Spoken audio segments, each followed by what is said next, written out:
To Man Oh, Cave man. Movie Night. Oh, no, Thanks you for always get laughing. me. You Thanks for always get laughing. me, you silly I goose. appreciate it. It was a really funny opening bit, so I I'm liked it glad a that lot. you I laughed at really it. did like it a That lot. It was might be my awesome. favorite one. Yeah. Favorite one for 101. Hey, Mm. look at you, Jared, king of branding. And rhymes. Hey, so what are we talking about this week, everybody? Silly little TV show on the home box office called The Last of Us Season 1. Very, very Oh. exciting. Just a little preface. I have not played the video game. Nor have I. Nor have I. I would very much like Perfect. to. But as soon as I watched the first episode, I was like, I'm going to actively avoid knowing what happens in the video game. Yeah, it's 1 or 2. Sure.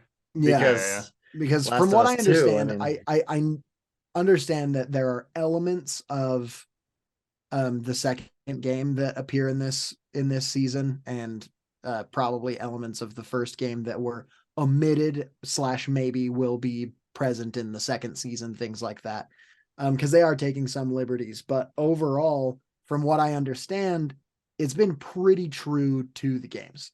However, just wanted to throw a quick disclaimer to the listener. If you came super excited to hear us talk about the video game, the 2013 video game, The Last of Us, and its translation to live yeah. action cinematic form. Yeah, you are in for some disappointment because we are just talking about the television show today. Yeah, I was going to ask you guys if you had played the game at all, and it was immediately answered. So the reason the answer is no is simply I don't have a PlayStation.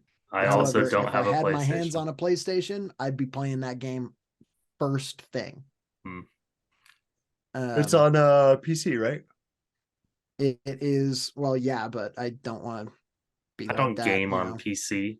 I'm not a nerd. I just have a Yeah. movie podcast Got and him. play D&D. Um, cool. Well, yeah, Niall, you were the only one who watched it week to week, or did Jared? I Did you as did well? watch it week to week.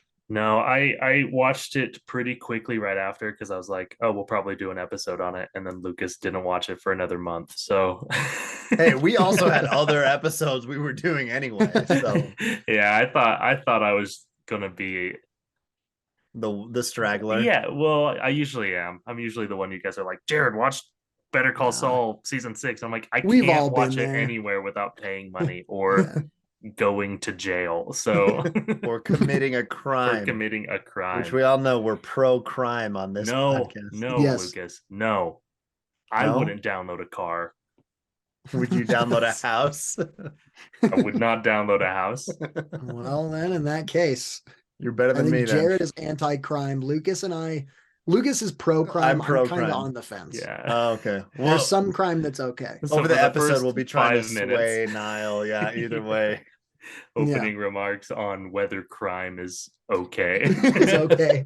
Crime as a concept, not individual crimes, but Just crime in crime. general. If it's, are you pro or anti? So yeah, Um, Last of Us season Last 1 of Us, where crime has a is different rampant. meaning It because does. this there's is no true. laws, there's no That's true. This ruling authority. Well, there is, I guess. I there mean, kind There's of is. kind of. it's kind of a See, loose world building as far as I know. Like, I'm sure if I played the game, I'd understand it better. But Yeah, from the TV show, I'm like, okay, there's a couple groups, but I don't know how much actual control they have. And there's right. Fedra and the Fireflies. The kind of Fireflies, Fireflies. Yeah, there you go. and it seems they're more of the terrorist organization. Sure.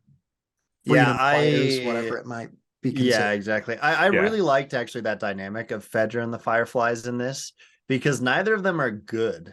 And so it's Mhm. like I really, really like that dynamic actually of like Fedra is not great, but they kind of did what they had to, and then they become kind of corrupt. And Fireflies is like trying to go against that, but they're also like killing people mercilessly and just like, full on anarchy basically. And so I really actually like that dynamic a lot between those two, like trying to be ruling factions that like neither of them work out super well. I'll just start by talking about the show, I guess. Just that I liked Well, it. wait. What I liked about Can it. I say Unless something real Niall, quick? yeah, sure. Go ahead. Because we did talk just very briefly about how I watched it week to week. Oh Yes, yes, yes. I wanted to Follow talk that about thread. this really briefly before we get into like the show itself. I kind of forgot how much I love watching something week to week, especially when it's something as like phenomenal as this show and everybody phenomenal in the sense that everybody was watching it and so many people were talking about it that it really promoted this kind of like community feeling around it of like you'd be at an event throughout that week talking to some people and you'd be like, so you've been watching The Last of Us? And they'd be like, yeah, I cannot wait to see what happens next. And you get that interaction going on. And it's like, it's, one of those unifying things that's just really exciting that for me, those conversations are more fun amidst the season yeah, rather than post Stranger Things talking to some people and being like, did you watch the new season? What did you think? But yeah. like Right. with that tension there with everybody, it was so much fun. At least for shows that are gonna have this kind of an impact with And culture and society. This is Yeah. level very of fun for me quality to as watch well. week to week. Well, and that's what I was Whereas gonna say. You're like, oh, I love watching shows week to week. And I'm like, okay, but put like a C tier show as far yeah, as the population Yeah, believes, right. like a show you love. Like, for example, Ted Lasso is a huge show. I Mhm. I amongst a ton of other people love it. I've been watching it week to week. Nobody cares. yeah. You know what I mean? Yeah. And that's also the kind of show where watching it all at once wouldn't feel like you're missing something of the tension. Like it's Ted Right. Yeah. Lasso, It's Ted Yeah. Lasso. It's just fun. It's cute. It's the I final season wish though. I could watch. Well, I don't.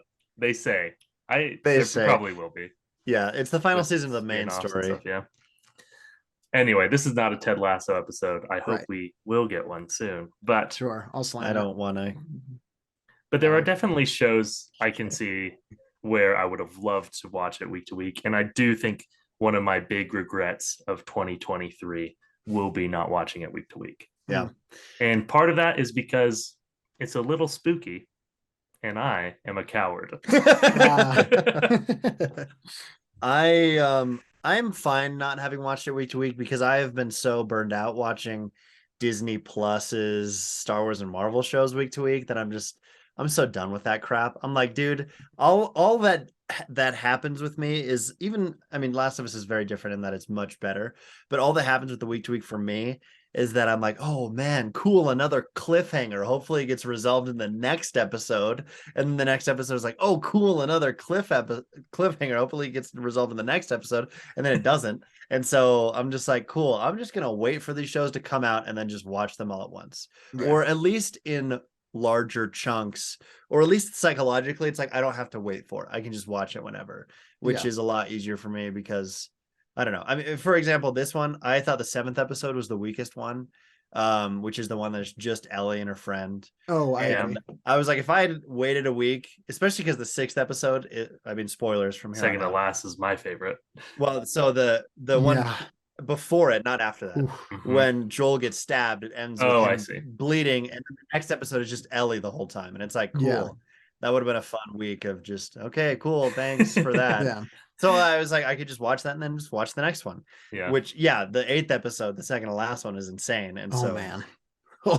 Well, I want to say something on that though, because I agree with the cliffhanger thing, but I think in general, other than that example, this show did a very good job of like not necessarily leaving cliffhangers as much as just like, oh, I wonder what's going to happen next. Sure. But the exactly. episodes themselves they kept themselves very contained to the point where at the end of every episode, I watched it week to week, and every single episode without fail, I felt satisfied by my experience. Mhm. It wasn't like the drama of the cliffhanger or the ending or however you want to refer to it. that didn't overtake the experience of the episode itself, which certain times in certain shows, you can tell that that's all they're going for. Yeah. They're just like, okay, we're going to build up to a cliffhanger and then leave it there. Yeah. But Right. you know, so much happened All in Disney every Plus shows. episode that you felt satisfied and still like wanting more, you know, very, for me, another great example that Lucas isn't going to pick up on, but Attack on Titan does a very good job of that, of asking questions and every episode making you excited to watch the next episode while still feeling like you had a satisfying experience with the episode that you just watched. Right. You know? Oh, that's what Shingeki no people. Kyojin. Oh, okay. That's Yeah. what To the people layman. who speak English say. Yeah, Shingeki no Kyojin, of course. Sorry, Right. took me a second to translate that back in my Sure. brain from Japanese to English. So, okay, yeah, that makes sense. But Well, and I do think that I think show, yeah, go for it. the last show that I mean, at least I kind of watched week to week. There's 2 shows that recently came out.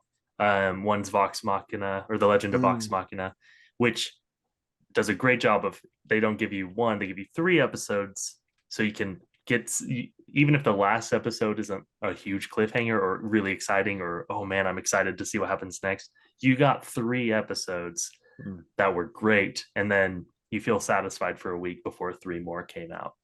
And so your appetite is both wet and satisfied at the same time. That is exactly how I would explain it. Thank you, Lucas. Good boy. So that, the other one that I think could have been that week to week everyone's excited was House of the Dragon. It just had to come out at the same time as the Rings of Power. And it just kind of like, I know people who watched Rings of Power week to week. I knew people who watched House of the Dragon week to week. And it just kind of like, they conflicted, it felt like, right? Yeah. There wasn't a unifying cultural phenomenon. And I mean, yeah, I'm kind of sad I missed out on that. But overall, did you binge it after the fact then? House of the Dragon? I did watch House of the Dragon for the first like 4 or 5 episodes week to week, and then I took a break, binged the rest. Nice. And it does kind of lull in the middle of the season, I thought, but by the end of it, I was like blown away and wish I would have saw that like with everyone else. But again, I didn't even hear a ton of people talking about it when it ended. So I think didn't get good ratings. It's just it didn't. There wasn't a huge I get that conversation. I think that I'll watch season 2 week to week. Me too. Of the House of the Dragon, because I really liked the first season, and since then obviously we watched Game of Thrones, all of that show. And so season 2 of this, Last of Us and House of the Dragon both come out next year, or House of the Dragon for sure comes out next year. The hope is Last of Us season 2 can come out next year, but it's going to be a late next year if it does. Well, 2024 that'd release. be a big year for Max. Yeah, well, Max, dude. Oh, I hate that so much. Sounds like we're just talking about someone. Yeah, that's what I thought at first. Oh, dude, I can't wait to watch that on Max. Like for the listener, I don't know if you've heard, but HBO Max will no longer be called HBO Max. It will be called Max, which, to be fair, moving away from the HBO name is a good idea because there's so much on there that's not HBO. It's Warner Brothers. They have a ton of content on there. However, why don't you call it anything that's not Max? Warner Bros. But the thing is, WB Max or something. WB Plus. Like, yeah, anything. WD-40. Or even WBD Max or anything. Because the thing is, the other problem with going away, because it's Warner Brothers Discovery now. Warner Brothers Discovery is one company. Like a merger. Yeah, yep. And so that's why they're renaming it to Max, because they're adding Discovery Plus content to Max as well. But the thing is, called it Sigma. Sigma. Yes. Sigma Plus. Sigma Max. That would have been really awesome. Sigma Plus. I think they could have been totally fine keeping it HBO Max, because now it's an established brand. Like, it's been around for a couple of years, and so people know it. Now they're just removing their branding part of it, and I don't know. That's a whole different story. But this show was some great content. HBO, honestly, rarely misses. HBO is just some high quality friggin' programming. And this is not an HBO Max original. This is like HBO TV channel original that then they just synchronize it with HBO Max. So it's not a streaming show. It's a network show that just comes out the next day. I didn't realize that. I was not aware so of that. was it was it coming out on Saturday nights on cable? No, I think it was the night before, and then the next day. Yeah, Sunday it was coming. Yep, exactly. So Saturday night it was airing on HBO. Sunday it came out on Weird. No, but everybody just watched it on Sunday. I guess Yeah. that's because nobody uses cable anymore. Yeah. For Enough anything people other to than Hey, nah, I sports, mean, if you like watching stuff week to week, you could. yeah, I know. Maybe I could Yeah. get back into it. I'm bringing Well, cable this back, is guys. this is getting Heck into yeah. my business podcast mind instead of my entertainment mind, but Mhm. I think that there might actually be somewhat of an exodus back to cable or something along those lines soon in terms of what streaming services provide. But we'll talk about that later. Interesting. disagree, but- Yeah, I also disagree. I think there might be a Netflix, it's stronger just because rotation, Netflix is tanking. perhaps. Everybody tried to do what Netflix did, and now Netflix is losing subscribers for the first time since it's started streaming. The And I think problem- There's so other much companies- competition now. Yeah, Well, that's the thing. What That's I'm why. saying is I think other companies are going to panic and start going back to what they're certain will work long term and won't just start to fizzle for them. So that's a guess. But we can talk yeah, about still The doubt Last that. of Us. Ooh, interesting conversation, though. Very, yeah. We can talk about I do disagree, but I think I understand where disagree you're as coming well. from. I understand, but Last of Us not being a streaming show, but a show that you can stream is very good. It is. Yeah, I think my favorite episode actually was the fourth or fifth, You're which gonna was have the to one. remind me. Yeah. Fourth was No, I was gonna say it's the one where they meet the guy and his son, and it's just the self-contained episode where his at the very brother. end. No, not his brother. The black guy and his kid. no, it's his brother. Yeah, that's his brother. It's his younger brother. It's his little brother. That's Joel's younger brother. No. Oh, that's okay. What are you yeah, talking What about? are No, you okay. talking about? I thought, okay, I thought that was the guy's son, not the guy's brother. But yeah, that relationship, whatever, it's all well and good regardless. Brothers, but Yeah. Okay, so they're brothers. They both. That was my favorite episode it because was a great episode. I was expecting that, like, those characters to be integrated into the show, and then it's like, oh yeah, it'll be the four of them. I really like how this kind of subverted. Again, I haven't played the game, so maybe this is just like no duh. But I really like how it kind of subverted your expectations for how it was going to be going. Like, I kind of assumed the show would end with him finding Tommy, and then that would be like the season at least, and then it'd be like, oh, Yeah. cool. Right. Or it'd be like, oh, I just got a new clue about where Tommy could be. Instead, it was like the beginning of that episode. It's like, hey, look, there's Tommy. It's like, what the, like, that seriously threw me for a loop. I was like, what on earth? That just arc is resolved all of a sudden. Yeah. And then I really liked how there was kind of the tension, that whole thing. But going back to the kid and like that city, I liked how there was that lady, like the Fireflies again. They're just thinking they're so great in this city, and then everyone dies at the end. Like, the city just collapses in on itself. Because another thing I like about the show a lot is that it kind of like argues the points of, like, you know, government and like anarchy and all that stuff, but while also there's like a very real threat of just the apocalypse is constantly looming. And when they begin to lose sight of that, it comes to bite them in the butt and they all die.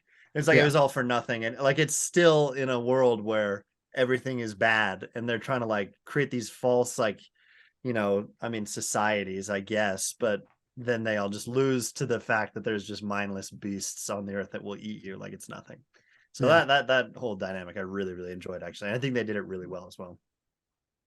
Yeah, I'll go next. I don't know if there's a question here, but I like the show. Thought it was a good time. I guess I'll say my favorite episode was the season, like, penultimate episode, you know, the second to last with I don't know if there's, we'll talk spoilers. Yeah.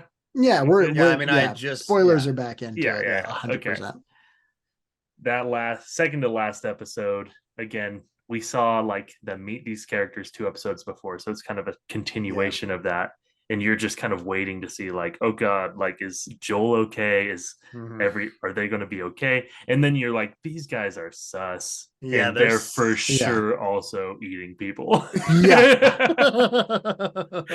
And dude, I love that. I loved that. Well, and even before that, they're doing all of these little things just to unsettle you. Like the preacher himself has just a way bigger plate than anyone else. Mhm. And it's already just like, okay, so this guy's just a bad dude because he's like serving himself before anyone else. And like, it's evident that they are low on things, you know? Yeah. And then like, as soon as there was that lingering shot on the meat, I was like, okay, so that's people. Yeah. Well, as soon as he was like, we're running low on venison, I was like, I think Yeah. I get where this is. And that was like the first thing Yeah. they said. I was like, we'll Yeah. get to that The when lady, we get to that. well, But yeah, and the lady was like, "What meat is that?" And the guy's like, "Venison." And then later in the scene, they come back with the deer, and you're like, "Oh, okay, that's people, 100%." yeah.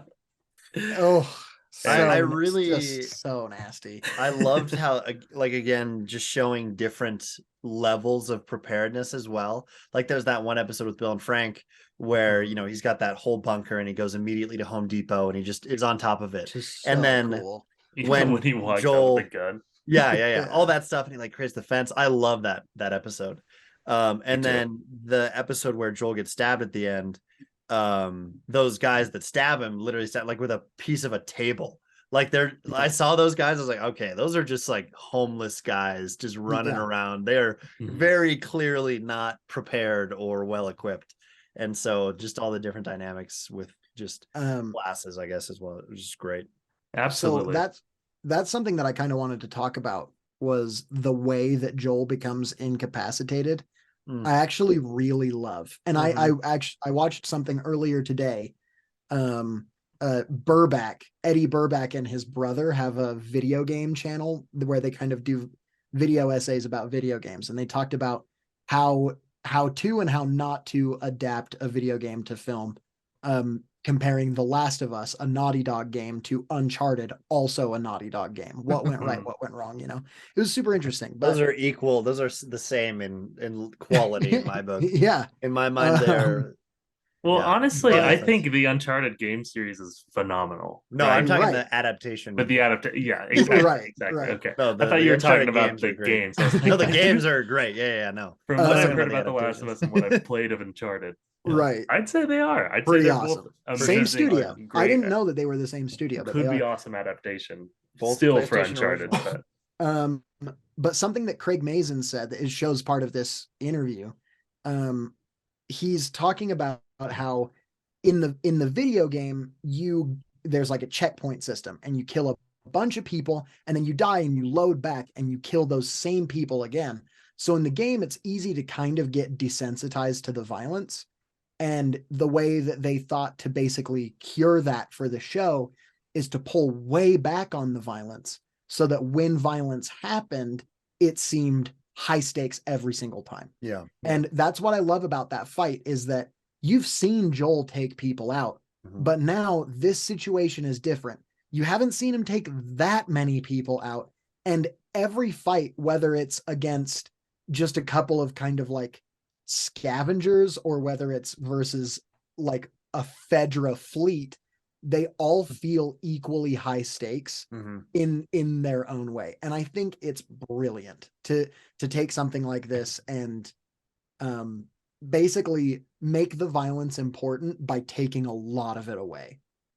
right? And then at the end, give us the John Wick, like exactly. he's going in, he's killing everyone, Yeah. right? Awesome. Are you talking about the season finale or the episode before the season finale? Well, the season finale is where he goes through and kills everybody John Wick style, but I'm talking about where he gets stabbed That's and like is then stabbed, okay. incapacitated for 3 That's episodes. the sixth That's episode. six, Yeah. But another thing that I wanted to talk about is, for me, I'm not a Walking Dead fan. I think the first season is excellent, and every season beyond that gets worse. How dare you? Until I stopped No! watching. To be fair, I have not watched the last 80 seasons or however many came out of that show. I've never watched a single episode, Likewise. nor will The I. first Now that episode the show is exists, great. there's no reason to watch But that. here's what I want to say. I think that this show, I want to talk about where The Last of Us succeeds, where The Walking Dead failed. And it is, in every way. The Last of Us exists 20 years into the apocalypse. Mhm. Yeah. You see the interesting part of the start of the apocalypse, which is day one. Mhm. Jeez. That And was then, which wild, is dude. That was unbelievable. I love Great. by the that way. so Great. much. Again, I every and then episode was Mhm. great. it, Yeah. it was another scene where it was like, I want to play this video game because I know this exact scene is in the video Yeah, game with yeah. them in the car and Yep. like just like I want to play the game so bad. But it was beautiful. And then once they've gone through everything that's interesting about that, you go 20 years into the future. And now the interesting thing is not people adapting to zombies and how Mhm. that world works. It's how have people already adapted and what are the systems that are set up now. Yeah. Totally And agree. there's That this was so great cool.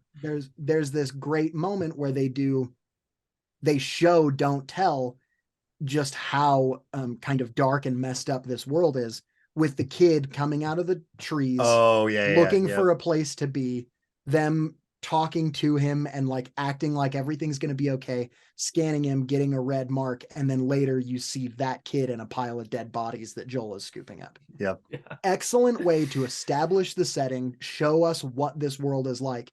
And with a show like The Walking Dead, you're focusing on the beginning of the apocalypse and then starting from there. And at a certain point, it just stops being interesting Right. watching that dynamic. Whereas with a show like this, that's not the plot, it's the setting. Mhm. And now the Mhm. plot is something else. And I just think that The Last of Us, the shame of it is that it's probably restricted to the story that's in the video games in terms of longevity, because I could watch this show forever and Yeah. feel satisfied with it, you know?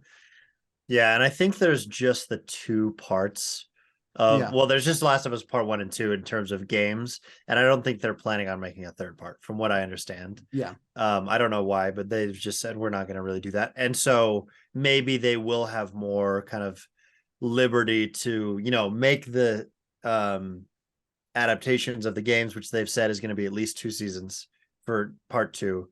And so Right. we've got 3, 4, maybe seasons max of this show. I think 3, hopefully. Dangerous game. I think they can just say, I hope they'll just say, hey, we're gonna make, Last of Us Part 1, Season 1, Last of Us Part 2, Seasons 2 and 3, and then that's the end. And I really hope Yeah. that's what they do. Me too. We'll see, Yeah. because we live in this society where money good, and once a brand is successful, they're going to make a million spinoffs. Yeah. So I pray that is not what happens. But the end of this season felt like it was probably similar to the end of the game as well. It was very conclusionary, like, okay, this is probably the similar, very like the same or very similar way how the game ended, in terms of like him saving Ellie and everything like that. Which, to Niall's point of like the whole John Wick thing, that was crazy. Like watching that was just like, man, Joel's just murking these guys like it's nothing. Yeah. Like he shoots that guy in the Unloads. leg, and he's like, the guy just says F you. He's like, I don't have time for this. He just shoots him in the head and moves on to the next guy. It's like, whoa, dude. So cool. He is just merciless, truly merciless. Having an and then the action doctor, scene, like all those guys. Yeah. having an action scene like that is so driven by emotion, it makes you like, it makes it feel realistic that he could actually kill all those people. Oh yeah. Because it's been showing these struggles, but now it's him unleashed, and he's in father mode now, rather than just like, oh, this is a girl that I'm like with. This is where he's really like kind of snapped into, no, like she's mine. And he just goes off, and it's like, it's tense, but you also the whole time you're like, well, yeah, Joel's not in any danger, like he's just gonna sweep through this building. Yeah, exactly. It's so satisfying to have a moment like that after the whole series basically thinking anyone is going to die at any point, because like it's just so tense, Yeah. And I think it only works. That final episode only works because it's earned. And we talked about it with the violence, but also, I mean, the final decision for Joel to lie to Ellie, right? Yeah. It's the pinnacle climax, like conclusion of the show. And it feels earned, and it feels like we could have a whole discussion on whether he was right to, whether he wasn't to. But, and, I think the conversation about whether it's justified kind of gets put on the back burner because we all understand why he does it, right? Yeah. Like, and it makes total sense. Joel from the beginning of the story is different from Joel at the end of the story, and I mean, it's such a remarkable ending, right? Even though it's kind of like, oh, I don't know, I don't know how I feel. Like morally, it's complicated. They do a great job of like, because in other shows or movies, case in point, Tenet, where it's like one person could be the difference between saving all of mankind or not. And this, I really felt like earned it in the sense that like, okay, I totally get why Joel is saving her and not having them kill her and experiment on her. Because, you know, like point one being that it might not work. They might crack Ellie open, scoop out her brain, try and make a cure, and then it doesn't work. And then he's just back in the same spot he was, worse than he was before, even because now he doesn't have this girl who he's like come to almost adopt as a, you know, symbolic daughter figure. And the other thing is like he's just become so callous to the world. He's like, he doesn't really care if it's cured or not. I mean, honestly, like, yeah, he has to live in it and he has to deal with all the crap, but he could not care less about the state of society, really. He just cares about him and Ellie. And so it totally worked for me that he was going to kill all these guys and not let her be killed to, in theory, not save all of mankind. That totally worked for me. I felt like it was super earned, where in others, you know, movies or shows where it's like, okay, well, there's this one person that for sure could save all of mankind and you're not going to let him die because you love them or whatever. This time it really worked for me. And other times it hasn't, but you know, like Jared said, they earned it. Also, Tenet bad. Also, Tenet bad. That's the main point. It's the direct comparable to The Last of Us. Find a way to work this in somehow. I think I have to besmirch Niall's opinions at least once an episode. Yeah, and we've got plenty of opinions to besmirch. Yeah. So I think if I was to say my favorite moment, so my favorite episode, I said obviously second to last. The 8th one, yeah. Yeah, my like the second favorite would have been the 4th one, I think it was, with the couple and just watching them bunker down and everything. Like, Bill and Frank. Yeah, that was the 3rd episode. That was the 3rd one. I love that episode. I love that one too. It was really good. And at the end, I was like, man, I'm feeling emotional. Yeah. It was heavy. But not only that, it like then gave Joel and Ellie a critical resource in the truck, right? And explained why they can move forward. And I was like, brilliant, you know, brilliant. I also loved how that resource was immediately taken away, but they got far enough to where we didn't have to deal with watching it for too long. Right. But then it was like, okay, they've gotten far enough. Truck is destroyed. Now they're back on foot. And I was like, cool, great. Love it. I really liked it. It made me so mad though. You know what I mean? Like, you same. I was like lost. You're like, I was like, come they on. were just going. It was a straight shot. They had a perfect setup. Doing so well. Yeah. Oh, super frustrating. You know, in the moment, but story wise, it made sense. I loved Nick Offerman in that role, especially like when he poisons his husband, and then he's like, "You poison yourself," and he like kind of has that Ron Perlman, like not Ron Perlman, what's his name? Ron Swanson. Yeah, the smile where he just like chuckles, he's like enough to kill a horse. Like that just felt like that was so Nick Offerman. It was excellent. Yeah. He was great cast in that role. The other guy was great too. I didn't know him from anything, but he's from White Lotus, I think, is kind of the main thing that he's done. Yeah, he's in a season of that, I think. But HBO loves to recycle their actors because both of these characters were in Game of Thrones. That's true. Main characters. So, cool. I thought we were still talking about Bill and Frank, and I was like, I don't think you don't remember when Ron Swanson was in Game of Thrones. Game of Thrones, about. Like, I've won the Game of Thrones. It was me. I was the Game of Thrones after all. Clip of him walking with the Iron Throne and throwing it into the garbage can like the computer. My favorite moment. This was, I suppose, kind of an insignificant moment. Well, not an insignificant moment, but one that I think is often overlooked. But it had me with tears in my eyes immediately. Was the end of the Cannibals episode. when Joel shows up and saves Ellie, and she's like freaking out, and he's like hugging her, and he calls her baby girl.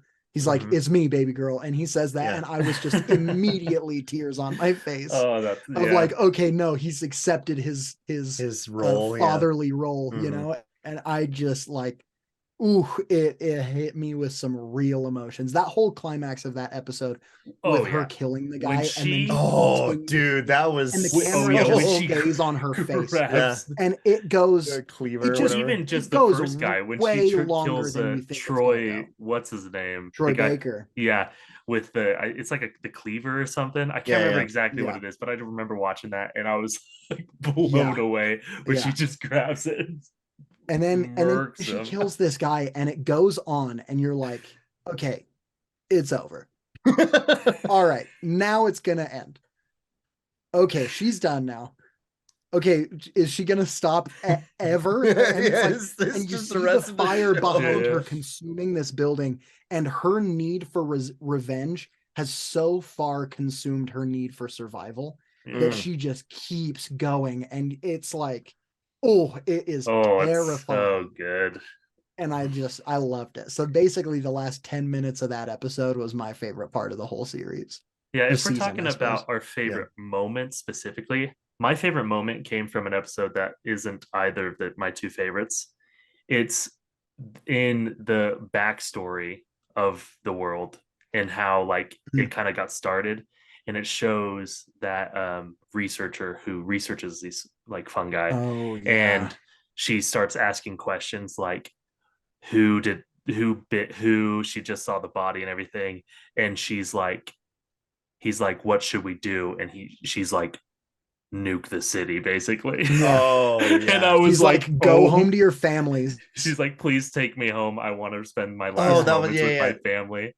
Yeah, that because was like she knew. She's like, if that is happening, we've got to bomb and kill everyone in Jakarta or wherever. Jakarta, That was like the beginning of one of the first episodes, right? Episode 2, I think. Yeah, I was like, oh man, that was my favorite. That line when she was like, bomb the city. I can't remember. Dude, that was exactly what she says. I was like, oh. It was like, jeez. And she's it's kill me. Like, that is kill so everyone. powerful. Like, I'm going to die. And she everyone I know, everyone I love, because this is going to end the world. And she was right. So cool. In the context of knowing that, you know, obviously it doesn't work out. Maybe they did nuke the city and then it didn't matter. I love just the setup of the premise too. I think it's a very smart idea for like a zombie apocalypse thing. Where it's like mushrooms and like, you know, they're able to survive in the like I just loved all that. It was just so original and like clever to me. And obviously it's based on a game, but the game idea is awesome. Like I just love that premise. Excellent. It made it feel insanely fresh. It didn't feel like zombies like running around. Like, and again, that was one of the things the video game was praised for when it came out, is the design of the infected, right? But watching and how they explained it and the logic behind it was so interesting, and how powerful it was, for sure. Starting with that interview from, you know, the 60s or whatever it was. I love that. What a really cool start. So cool. That was a great start. One thing that was pointed out to me was in that first episode, how many opportunities like Joel and his daughter had to consume bread grain, but every single time it like they just didn't. The coincidence happened. Like something happened. She was offered like pancakes. She was offered like a cookie. He was supposed to get a birthday cake, but he didn't. Like there's so many like little things where they would have taken or eaten all of that wheat, all of the wheat or the grain products, the flour products.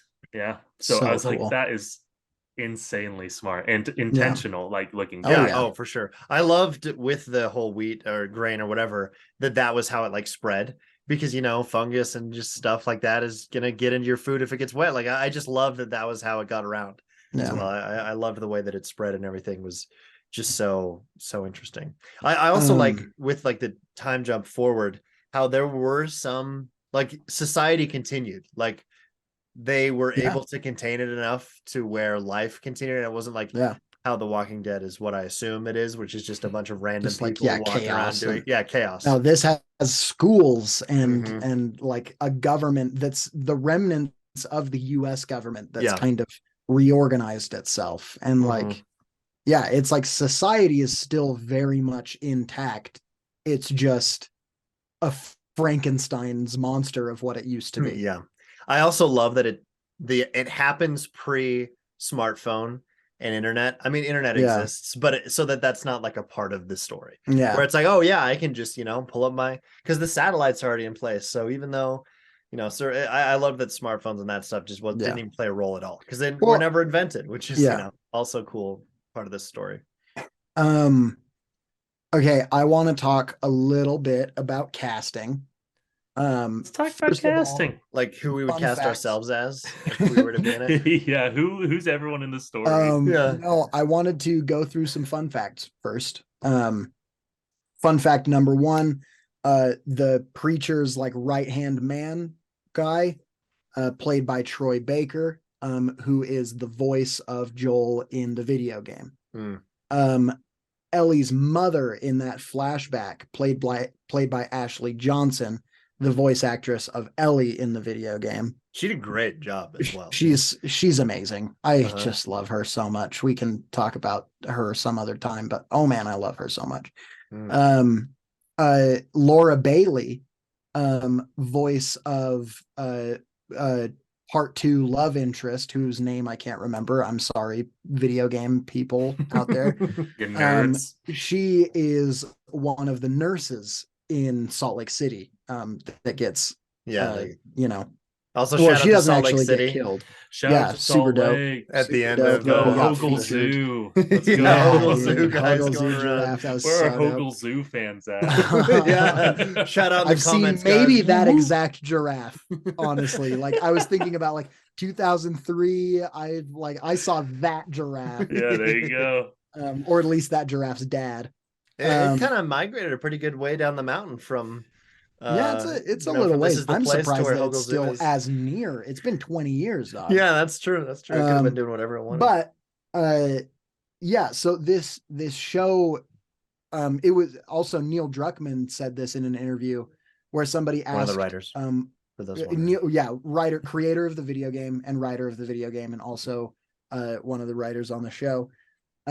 He said, somebody asked him like, what was the thought process behind having Troy and Ashley on set? And he basically said it wasn't even a question. Yeah. They are the lifeblood of this series, and so they need to be present in some way for it to feel to me like it's The Last of Us. And I just think that that's so cool that like, yeah, they didn't come in and play their characters from the video game. It wouldn't have made any sense. Yeah. But they were there. She plays Ellie. She's like, I'm 14. Oh man, it's like that. Oh, what's that one? Evan Hansen. Oh yeah, with Ben Platt. Yeah, Ben Platt. It's like, here I am, a 35-year-old man going through like my sophomore year of high school. But it was cool because he was like, these aren't just cameos.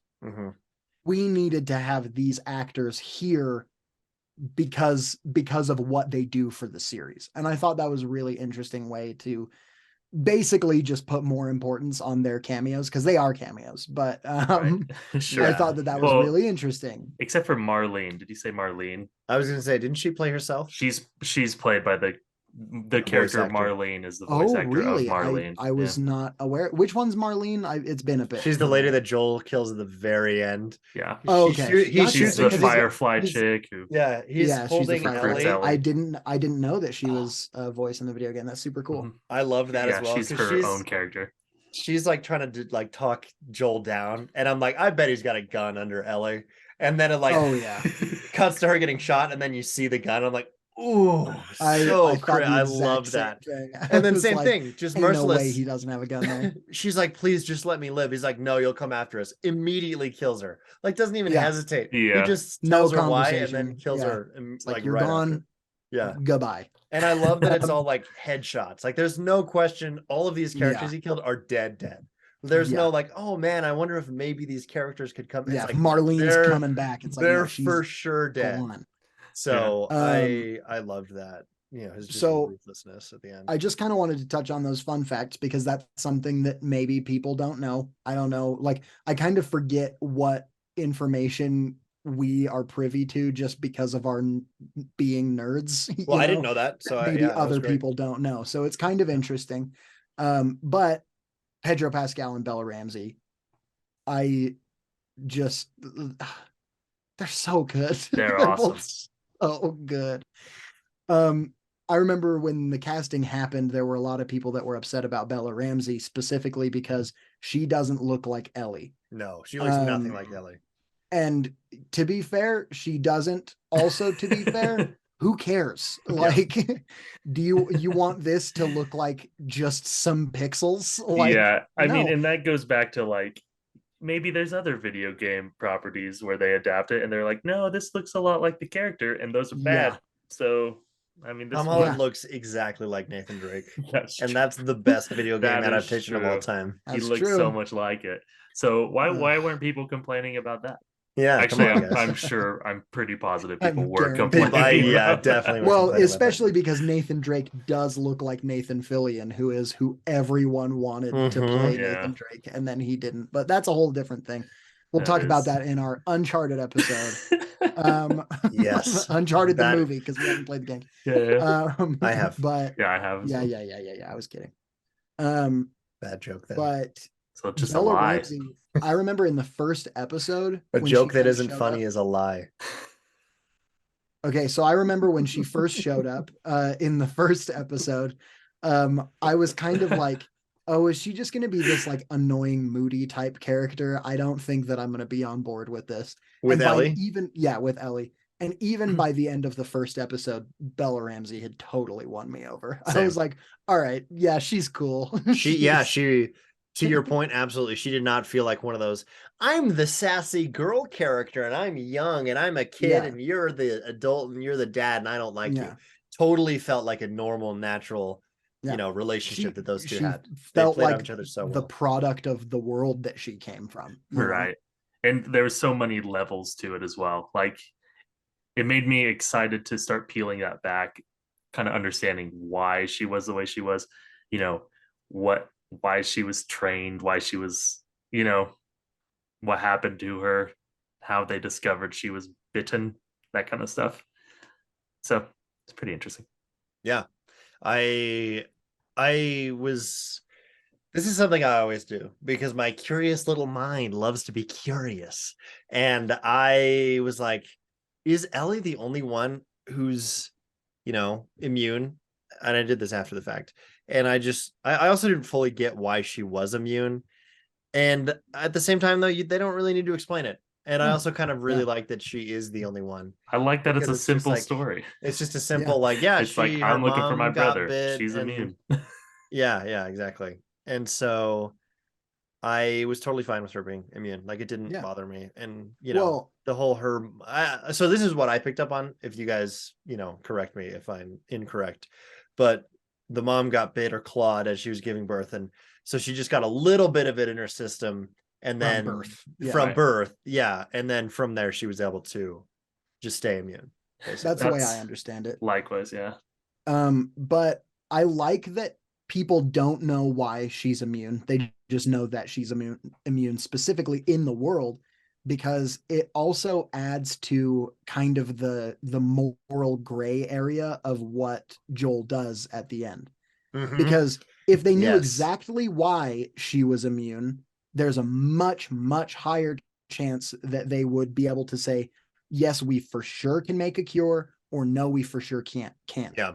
But now it's this like gray area where the only thing that's for sure is she's gonna die. Mhm. What if she dies and it doesn't even get cured? Yeah. Whereas if we knew that, okay, she's gonna die, but they can make a cure out of it, that immediately makes Joel's actions, while still understandable, bad, and they make him like a villain. Where with the story existing the way that it is, his actions are 100% understandable, and it's maybe still not like justifiable. Yeah. But Right. it's a lot less just like Definitely understood good him, yeah. thing, bad thing. Yeah, you know? it's understood, and then it opens up that conversation, right? Yeah, and we absolutely. could sit here arguing all night, right.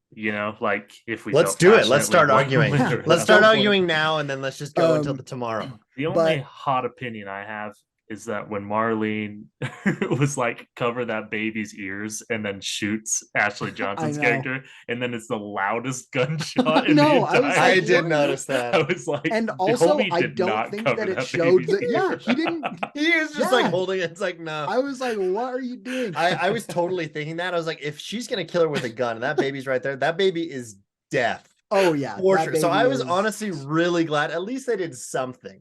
At That least they baby's didn't just either shoot deaf the lady. Yeah. or Yeah. she's immune to zombie Zombie fungus. noise. She was born breathing in gunpowder. Oh Um, yeah. So I was but- glad they at least did something with that because I was like, that Yeah. would be so unreal. That is just way too loud to be around a baby. But back to that, the simple plot of just her, she is immune. Right. But then that leading to that kind of other gray area. That's a tip to all of our aspiring screenwriters at home. We all have a lot of authority to give tips on screenwriting. And that is Whatever. that Each of us have a writing credit on Letterboxd. No big deal. that's true. Yeah, Um, let's go. But something that's important to remember is simplicity isn't bad. You don't have to have a super complex story. Emotions are the things that are going to be complex, and those will be complex as long as the story is good and it makes sense, you know? Mhm. And so this show, the plot is super simple. He needs to get her to the bare structure of the plot. Yeah. He needs to get her to this place so that they can make a cure because she's immune and they don't know why. Boom. That is the plot of this season. Mhm. All of the complexity comes in with the situations that puts people into emotionally and how their emotions drive their decisions. So like, even though I love Tenet, I'm going to also spear Tenet for a sec. That movie is complex just for the sake of complexity. What? That's something that Christopher Nolan is Hot doing a lot take. now, which is, I guess it's the show over the story. A spectacle. That's the word I was looking yeah. I for. was like, Spectacle over story with Nolan. with Nolan. Yeah. Yeah. I mean, only Um, Tenet. Honestly, I love all of his other. I think it doesn't. I don't know. And I think Dunkirk that a bit. I don't Inception know, was kind of the Dunkirk, tipping yeah. point because Dunkirk and Interstellar, even a lot of it is kind of like, what's going on here? You know, I Yeah. still love it. I love Yeah, Tenet, yeah. you know, but it's gotten to a point where the spectacle is more important to Christopher Nolan a lot of the time, it seems, than actually making a story that's good and makes sense. Right. Yeah. Whereas this show, Oppenheimer it's comes out very July clearly 21st. that it's Go see very Barbie. clear that everything that's important is coming from this story that makes sense. Mhm. And then Right. every element of complexity is branching out from, at its core, a very simple thing. Yeah, with that as well, though, in the last episode where it's like, oh wow, Ellie has to die for the cure to happen. It's like, well, duh. Like that's kind of like, Yeah. I mean, like Joel is like, wait, cordyceps are in the brain, as though he had just realized, what was I doing this whole time? Like I probably figured she was probably going to die. And to be fair, he didn't just hand her over. They got knocked out in Salt Lake and everything. But yeah, that was just kind of like, yeah, that makes sense to me, that the only way for, and it was a great like way to create stakes too. It's like the only way she can do the cure is if she dies, because cordyceps are in the brain. That did not phase me or made me think, oh brother, plot device or element at all. It totally worked. I was totally sold on it. So Also, when you heard that, was I the only one that thought, no, they're all over. They're in her arm. We saw that earlier. Yeah. They're just like, just cut open her arm. They're right there. Yeah. It's just like, yeah, just get some, just dig a little like bit all, out. they're all up in her. Yeah, I get. Well, yeah. smearing her just blood on a wondering, kid didn't yeah, work. So. No, yeah. Yeah, it's just like, hey, Maybe kid, if she come would here. have spilled her brains on the kid. Yeah, she's like, here, That just would help. let me just like drill a small hole in my temple and then just a little bit out of there. Lobotomize myself just a bit. Just a little bit. Just a time. little tiny Just bit. put your mouth on this brain hole right here. Just take a little suck out of there, and then you should be good to go. And the kid's like, cool, thanks. Yeah, it would be similar to the lobotomy scene in Boss Baby 2, A Family Business. Oh, very similar. Yeah, Not quite that's as similar. graphic, but you know, Sure. getting there. Maybe half of as much. See, that was another thing I liked about that kid being deaf. When he turned into the like the kid who sucks the juice out of Ellie's arm, because he's deaf. Yeah. When he becomes an infected, he like goes crazy. Like it's a total opposite for that character previously, which I just love. Yeah. Another thing that I thought was really interesting about this show, and I think it did a good job of kind of balancing, what makes life worth living, kind of. And because with that guy and his brother, who I thought was his son, so my mistake. Yeah, When it's his he brother. accidentally They're kills brothers, him for the on record, they're purpose. brothers. Yeah. Yeah, they're brothers. Yeah, you're right. They're hermanos. When he kills him, for those of you who don't speak English, I just wanted to make sure you understood what word I was Sure. using. Everyone that doesn't speak English understood hermanos. What's French for brother? Frères. Frères. I don't even know how I know that. I took I 2 took years 3 years of of Spanish. What's up, Fratello? That's Italian for brother. That's Arrested Development. Go listen to our Arrested Development. Okay, but the I brothers. thought, sorry. My whole idea of saying this is like he immediately kills himself. He's like, why did I do that? And then he just immediately offs himself. Same thing with like Bill and Frank. They kind of killed themselves together. Joel attempts suicide when his daughter dies. And so it's just a very interesting. I think it did a good job of showing like that life can be worth living even when it seems like it's not in this apocalyptic world. And you're able to find meaning in relationships and people and stuff like that, especially for Joel. I mean, case in point, main character of the show is just someone who's completely calloused to the world and totally like shut off. And then he finds Ellie, someone he did not care about at all at the beginning, and now is the most important part of his life. And so I thought they did a really good job of kind of like showing, I mean, not justifying like the people who did take their own lives, but also it's like, this world is really crappy, but also on the other hand, life is worth living and people are worth, creating relationships with. So I thought I did a really good job of kind of balancing that whole post-apocalyptic mental state you would definitely be in. So right. Big time. Anyway, thanks for listening, guys. Yeah. Next week on Man. Yeah. Is there more that we want to cover? We're kind I don't know. of at I just really liked it. It was a great show. I'm really looking forward to more of it. Yeah, if we covered the baby with the gunshot, then I don't really have any more to say. Oh man. Did we cover the giraffes? We talked about the giraffes. We talked about the we did, Hogle yep. Zoo. Talking about how Salt Lake, another thing I want to say, not filmed on location. He was filmed on the volume. The end of the Kansas City episode, the one with the brothers, where they're like Joel's up in the house sniping while Phaedra's there, and then they all come swarming out of the ground. Another scene where I was just like, man, I gotta play this game because I know that is a scene in the game, and I want to play it because I feel like my guess is you play it from both ends. You play Ellie trying to get through the thing, and you play Joel like shooting down. It probably like switches you back and forth. Maybe it doesn't. I don't know. But either way, either perspective that it puts me in for that game, I want to do it. Well, like, it's so cool. That was literally the scene with the boss fight in it, Yeah. With that giant amalgamation thing. They call him the bloater, I think. Which, by the way, I love that. Practical effects. Really? There's pictures of him on set in this giant suit.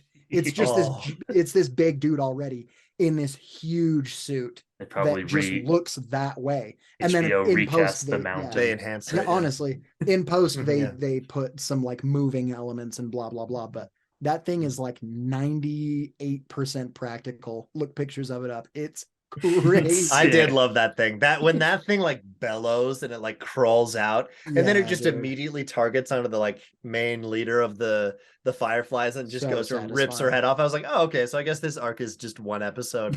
Like, I Yeah. was like, but I That's love that so about it. I cool. love Yeah. and it kind of teases it earlier, and they're like, oh yeah, we're They're fine because they're underground, all yeah. underground, and we don't Yeah. even know if there's any left, and then they just all burst out of it, and Yeah. that was Well, so and cool. like you said, that episodic nature once again contributed to it being very fun to watch week to week. Because it's not like that episode ended and now we're like, okay, what's going to happen with the Fireflies lady? Are they going to catch her? Are they going to not? Is she going to catch them? It's just No. like, okay, here's the story for this episode that exists under the umbrella of the wider story. And you kind of get all of it in this one go, Yeah. or at least all that's necessary. There were a lot of points that kind of stretched between maybe 2-3 episodes at a time. Right. But Yeah, just it didn't I get feel you. like I was sitting there going, okay, they're building up to something and now I have to wait another week. It's like, no, Right. this episode happened and now there's just more tension for next week. Yeah. Excellent. So much fun to watch week to week. If you didn't do it with this season, do it with next season. I think you'll have a really good time with it. And again, if nothing else, it just creates a community feeling. It's like Pokemon Go in 2016. I'll again. take you up on that, Niall. I'll do it. I'll do it just for you. I'll do it Love as it. well. One for last me. thing I'm gonna say. I think Ugh. honestly, this is the best video game adaptation I've seen in terms of the quality of the product. Because Right. none of us have played the video game, and we just talked for an hour about the thing that Yeah. it made, that it's Yeah. based on. Which we And- are now fans. Yeah, which we are now Right. fans, exactly. And so I think that is a huge statement to the quality of this adaptation, because an adaptation, in my opinion, should be able to stand independent of the material it's based off of. And so you can play the game and you can watch the show, and the fact that you can enjoy both is so rare, especially for video games. Like, I'm just so enthused that this is, I mean, and from what Niall was saying, like, it seems like it is a faithful adaptation of the game too. So in terms of like actually adapting the game well and making it an enjoyable story to watch, I think it's I can't think of anything off the top of my head. I mean, Pokemon, Prince of Persia. The movie. The animated movies are actually really Prince good. of Persia, The Sands of Time. Prince of Persia: The Sands of Time. Yeah. Castlevania, the Dang anime. it, I forgot about that. Oh, Castlevania the anime is an. I've heard that actually is really good. example. I've never played the games as well, but well, Castlevania. I played the original, and it's barely a game. Yeah, it's just It's a just side like- scroller. Like, it's just like like the 8-bit. Mario game. yeah. you want to hear a pet peeve that I have before we wrap this up? I would love to. Yeah. Because we've said adaptation a lot of times in this episode. You guys ever hear Uh-oh. people say adaption? Yes. Dude, people I say don't it feel all like the I time. do. There's I a don't feel movie like called I do. Adaptation starring Nick Cage, and I've heard people call that adaptation. It's like, have you seen No adaptation? It's like, way. dude, that's not the Oh, word. it You're grinds my skipping gears a so syllable. hard. It's adaptation. If you're listening to this podcast, probably no one's ever said that to you before, because first of all, you're not saying adaptation all that often, or adaption. Yeah. But second of all, because a lot of other people aren't confident enough to say that you're wrong. You're wrong. It's not adaptation, it's adaptation. And please keep listening to our podcast. We promise we will berate you less next week. No, I'm going If- to do it more. This is If going to be you more more than- if you make conscious steps to improvement, we will respect that and we won't belittle you. But if you sure. keep going on your own horrible ways, Y'all learn boy. somehow. Y'all learn we're somehow. gonna teach you. Let's enter a niche of entertainment podcasts that berate the listeners in the last 3 minutes of every episode. That's a really good idea. I Thanks. actually have one more thing I'm gonna do. It's a Ugh. plug. It's a plug. It's something that we were For all what? involved in. Yeah, all three of get us. past it. So through it. go. this episode will be up Tuesday night, April 25th, Hopefully. or Wednesday morning, very early, till the 26th. So if you're listening to this and you have time to go down to the Orem, Utah Megaplex, there is the Ugh. showing at 8 p.m. for the project that I directed and Niall and Jared co-wrote with me and acted in, Woo. called Please Do Not, which is a sketch comedy, like pilot is what we're calling it, but it's more of just like a sketch comedy compilation. You can see it on theater. It's going to be a lot of fun. It's free. So if you have time and you want, and you're able to come down to Orem or up to Orem, depending on where you live, That would be great. But if you don't have time or the resources to do that, it'll be on YouTube on the 27th. So can't wait It's for you gonna to be watch it. And I honestly am really proud of it. I think it turned out great. It's kind of the gonna be culmination very of fun. my film school experience, and now I get to go on to be homeless and jobless for the next. Heyo. Yeah, but you'll have. But a at least I'll have a podcast. bachelor's in film. That's true. Something really to lean back on. Yeah. Jared and I have seen a lot of Please Do Not, and it really is quite fun and quite good. And I'm also, excited to see the stuff that we're not in, you know. I know, me too, because I haven't seen any of that. So I'm really excited. But you need to see the updated cuts too, because I've changed some stuff. Yeah, I know. And I'm Finalize it. stoked to see that. So I just the adrenaline boost and the ego boost that I'm gonna get by seeing myself on a movie theater screen. Dude, it's gonna be crazy. Honestly, Is like unbelievable. even just the first time I showed it in class, like when it was a very rough cut, like a couple months ago, my watch was like, your heart rate just spiked significantly because I was so nervous and like excited. Yeah. And honestly, Yeah. as soon as people started laughing, I was like kind of relieved. I was like, okay, cool. Good. It's not just me, like people are enjoying this, and not everyone is going to enjoy it. And I know Did they that. laugh more for Niall or for me? I am actually worried that my ego might be hurt if people don't laugh at me. I think everyone will be laughing a lot the whole time. The whole time. Okay. Yep. Okay. Yeah, hope so. Hope so too. That makes me nervous. If nothing else, you'll hear me laughing. Okay, good. Because if nothing, something I've noticed as well, when I show my stuff to people, I can't help myself but laughing at people's reactions as well. Because sometimes the stuff I put in things is just really weird. And so seeing people's weird reactions, laughing or otherwise, just like makes me laugh all the harder. That's great. And awesome. So there's a couple things in here that you guys haven't seen that I think you're gonna be enthused by. Right. I'm excited. Thank you guys so much for listening. One quick last little request: go and rate us on Apple Podcasts and on Spotify. What are you doing not having done that already? 5 stars specifically. We average an amount of listeners, and our review count on Apple Podcasts is lower than that average. Bring it up. What are you doing, guys? Come on, not please. having We promise. Gosh, I mean, we can rate you more or less friends. based on how you rate the podcast. So rate it positively, but in your review, give it 5 stars. And then 5 stars, and then belittle us. And exactly. This is your chance to belittle us back. Yes. With the 5-star. It has to be 5 ugly, stars. stupid losers. It actually, I was trying to rate it like a 4 star, but it wouldn't work. So I had to rate it 5 star. Just trust me. So just don't even try to do it anything lower. It only works if you do 5 stars to put something down. So yeah, man, it makes sense. I was actually just looking at it. We do have 1-star review on Spotify, right? No, on Apple. Oh no! Who rated us 1 star? It took down our average to 4.8, which is not my favorite. That actually is so sad. Who did that? My feelings a little bit. Who's out there rating us? Come on, guys. Just know that if you actually belittle us and berate us, we get really sad. We will get really sad. Belittle you because you're dumb and ugly and you don't know how to pronounce adaptation. All right. We're 20-something-year-olds with a podcast. We have fragile egos. Fragile.